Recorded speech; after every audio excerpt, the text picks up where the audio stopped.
Natyrisht që merr shumë informacion. Me që jemi te Kosova, prapë po qëndrojmë te kjo temë, çfarë mendoni për akuzat ndaj ish-presidentit Hashim Thaçi dhe për ata që pëmbon padrejtisht në hog? Unë jam shpreh vazhdimisht dhe duhet të ndajmë dy elementë.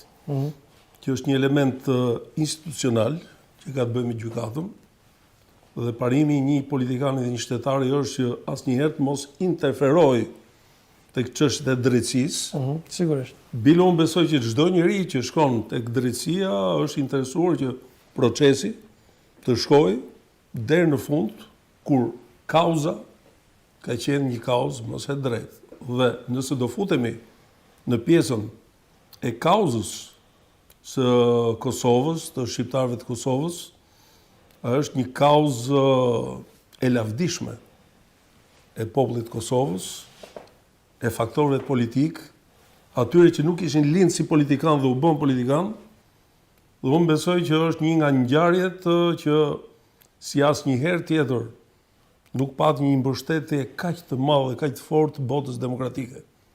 Duke filluar nga Shtetet e Bashkuara të Amerikës, nga Shtetet Evropiane, dhe është një proces në vazhdim.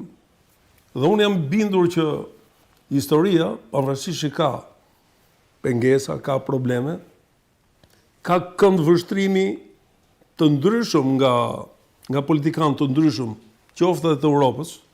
Ju e dini më mirë se unë se janë 5 shtete akoma në Bashkimin Evropian që nuk e kanë njoftë Kosovën. Por është një çështje në evolucion, është një çështje që nuk mund të ketë një Europë moderne me paragjykime.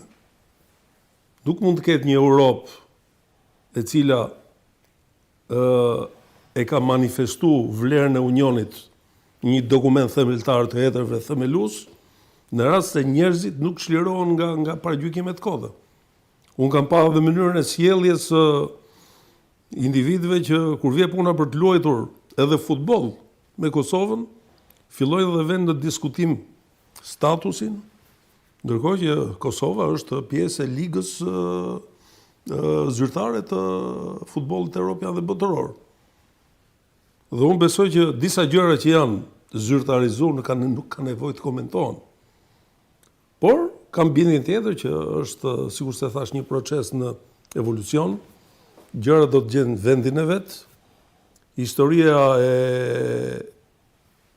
e shqiptarisë, historia e Shqipërisë, e Kosovës dhe të gjitha viseve shqiptare nuk mund të deformohet e xhbot. Është një histori.